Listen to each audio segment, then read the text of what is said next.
So spring of youth part 2 की starting में तो वही जब सागे ना एक लड़की से जाके किम बॉम्ब के बारे में पूछता है कि वो कहाँ मिलेगी, तो वो लड़की ना उसे बता देती है कि इस वक्त ना किम बॉम्ब कहाँ है। और साथ ही में ना उसके जाने के बाद वो किम को मैसेज भी कर देती है कि सागे ना असल में तुम्हारे बारे में पूछ रहा था, क्या तुम उसे जानती हो। लेकिन यही मैसेज जब किम बॉम्ब देखती है ना तो वो शॉक हो गई थी और काफी ज्यादा नर्वस भी, इसलिए ना वो अपने काउंटर के पीछे छुप गई थी कि कहीं सागे उसे देख ना ले, क्योंकि यहाँ सागे ना उसके कैफेटेरिया आ चुका था और एक लड़की से उसके बारे में फिर से पूछताछ कर रहा था। और यहाँ किम बॉम्ब ना उससे छुप रही थी और छुपते हुए ना अपनी फ्रेंड को इशारे करते हुए कह रहे थे कि नहीं, मेरे बारे में उसे मत बताना। इसलिए ना ये सुन के वो लड़की सागे को मना कर देती है। लेकिन उसके जाने के बाद ना वो किम बॉम्ब को जाके पूछती भी है कि क्या तुम सच में सागे को जानती हो, वो तुम्हें क्यों ढूंढ रहा था। लेकिन वो ना उसके दोस्त को मना करके जैसे ही खड़ी होती है तो उसके सामने ना सागे मौजूद था। तो ये देख के ना किम भी काफी ज्यादा शॉक हो गई थी। लेकिन वो जब वहां से जा रही थी ना तो वो भी ना उसका पीछा करते हुए उससे बात करने की कोशिश कर रहा था और बार बार उसके उस मेलोडी के बारे में पूछ रहा था कि प्लीज तुम मुझे उस मेलोडी के बारे में और कुछ बताओ ना, कि वो तुम्हारी कैसे है। लेकिन यहाँ किम बॉम्ब को तो समझ में नहीं आ रहा था कि आखिर ये उसका पीछा कर क्यों रहा है और उसे उस मेलोडी के बारे में क्यों जानना है। वो ना उसे इग्नोर करके वहां से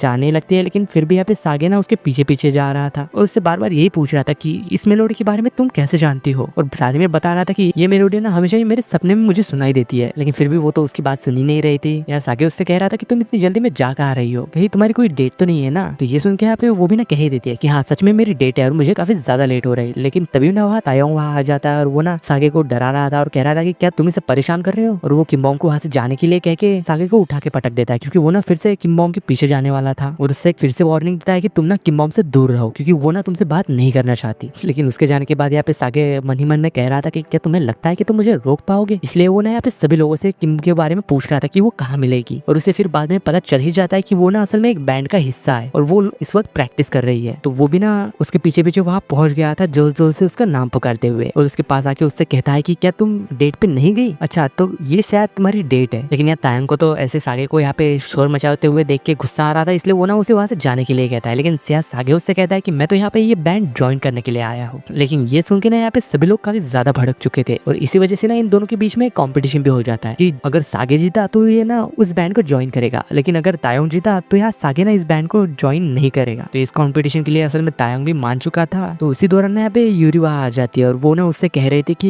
ये सारी चीजें ना मेरी वजह से हो रही है, क्योंकि मैंने ना आज सुबह तायोंग को काफी ज्यादा डांट दिया था कि मैं ना सागे की फैन हूँ और मैं तायोंग को पसंद नहीं करती। इसी बात का शायद वो बदला ले रहा होगा। तो वो ना अपना गुस्सा निकालने के लिए तायोंग की तरफ जाती है और इसी चक्कर में वो उसका धक्का किम बॉम्ब को लग जाता है और वो यहाँ सीधे ही ना सागे की गोद में गिर गई थी। तो सागे फिर उससे उठाते हुए कह रहा था कि अगर मैंने ये कॉम्पिटिशन जीत लिया तो तुम्हें ना मेरे सवालों के सभी जवाब देने होंगे। ऐसा कह के वो ना उसके सिर को फैला के वहां से चला गया था। तो ये देख के ना यहाँ पे किम बॉम्ब तो एकदम फ्रीज हो चुकी थी और साथ में यहाँ पे सागे भी ना बाहर जाके काफी ज्यादा नर्वस हो गया था और कह रहा था कि आखिर मेरी हार्ट बीट इतनी ज्यादा फास्ट क्यों हो गई थी। तो फिर बाद में ना जब इन दोनों का कॉम्पिटिशन स्टार्ट होता है तो एक पर्सन ना चुपके से उन लोगों का वीडियो बना रहा था और यार कॉम्पिटिशन के दौरान सारे ही लोग ना सागे के लिए काफी ज्यादा चेयर अप कर रहे थे और कुछ लोग यहाँ तायोंग को सपोर्ट कर रहे थे। तो यहाँ बारी बारी से ना वो दोनों अपने अपने इंस्ट्रूमेंट प्ले कर रहे थे और काफी ज्यादा अच्छा प्ले कर रहे थे। तो हमें यहाँ पे पता चलता है कि असल में सागे ने ना हार मान ली थी और इस कॉम्पिटिशन का विनर तायोंग था। पर ऐसा उसने क्यों किया, जबकि उसे भी ना काफी अच्छे तरीके से बजाना आता है। पर यार वो ना अपनी हार मान के वहां से चला गया था और ये बात देख के ना किम बॉम्ब भी काफी ज्यादा शॉक हो गई थी कि उसने ऐसे कैसे हार मान ली। और वही दूसरी तरफ जब यहाँ पे संग्यो को दिखाया जाता है जिसके पास ना वही फोटोज आ चुकी थी और उसे देख के ना वो काफी ज्यादा गुस्सा हो गया था और वो ना उसके दोस्त को फोन करते हुए उससे कह रहा था कि क्या ये दोनों पहले भी मिल चुके हैं और ये दोनों एक साथ क्या कर रहे हैं। और वो ना उसके दोस्त को कह रहा था कि तुम्हें ना उन दोनों के ऊपर नजर रखनी होगी, देखना कि वो दोनों ज्यादा एक दूसरे के करीब ना रह पाए। तो वही जब यहाँ पे नेक्स्ट डे फिर से दिखाया जाता है यहाँ पे सागे ना कुछ जगह पे अपने पैम्पलेट चिपका रहा था क्योंकि वो ना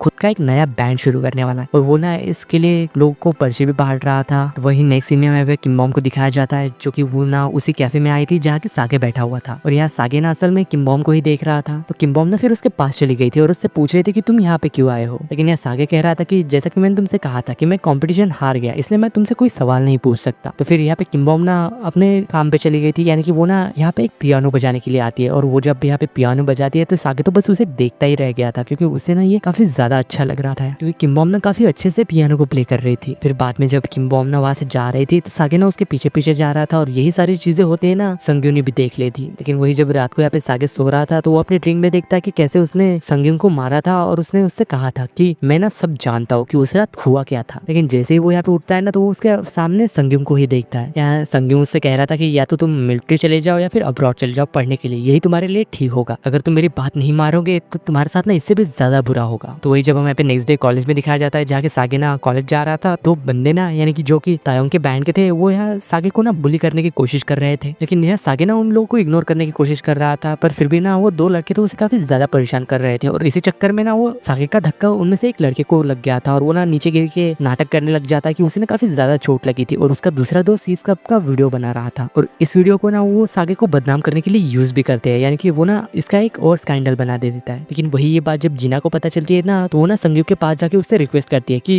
सागे को बैंड से मत निकालो, लेकिन फिर भी वो किसी की बात नहीं सुनता और उससे कह ही देता है कि नहीं, मैं उसे ना इस बैंड से निकाल के रहूंगा और वो ना उसकी एक भी बात नहीं मानता। तो नेक्स्ट सीन में जब हमें यहाँ पे दिखाया जाता है कि सच में ना उन लोगों ने सागे को निकाल दिया था और यहाँ सागे ना सब लोगों से माफी मांगते हुए कह रहा था कि इस सब की जिम्मेदारी मैं लेता हूँ और मैं ना इस बैंड से खुद को रिजाइन करता हूँ। लेकिन फिर जब सागे वहां से जा रहा था ना, तो उसे ना उसके हिस्से के पैसे दिए जाते हैं जो कि उससे अब तक कमाए थे, लेकिन साथ ही में ना उसके पास से वो सारी चीजें ले ली गई थी जो कि कंपनी ने उसे दी थी, यानी कि उसका घर, गाड़ी, सब कुछ ले लिया जाता है। अब तो उसके पास घर भी नहीं था, इसलिए वो अब जाए तो जाए कहाँ, क्योंकि वो ना काफी ज्यादा परेशान था और वो ना सड़कों पे ऐसे इधर उधर टहल रहा था। तो सब लोग उसे देख के ना उसके बारे में बात भी कर रहे थे। उसे तो समझ में नहीं आ रहा था कि वो जाए तो जाए कहाँ। उसके सामने दो रास्ते थे, जो कि एक रास्ता यूनिवर्सिटी की तरफ जा रहा था और एक कहीं और। तो वो ना यूनिवर्सिटी के रास्ते पे चला गया था और वही जब किम्बोंग को दिखाया जाता है जो कि ना अपनी छत पे बैठे हुए सागे की न्यूज को ही देख रही थी कि उसने ना असल में बैंड छोड़ दिया है। और ये सब देख के ना उसे सागे के लिए बुरा भी लग रहा था, क्योंकि शायद वो कहीं ना कहीं जानती थी कि सागे ऐसा नहीं है और सोच रहे थे कि अभी वो कहाँ होगा, किस हालत में होगा। लेकिन सागे भी ना जब उसी गली से गुजर रहा था तो वो ना किम्बोंग के घर को देख के उसे ना ये घर कुछ जाना पहचाना से लग रहा था और साथ ही में उसकी नजर उस किराए के पैम्पलेट पे भी जाती है। ये देख के ना वो उस घर के अंदर चला गया था। तो फिर वही जब हमें यहाँ पे नेक्स्ट मॉर्निंग दिखाया जाता है, यहाँ पे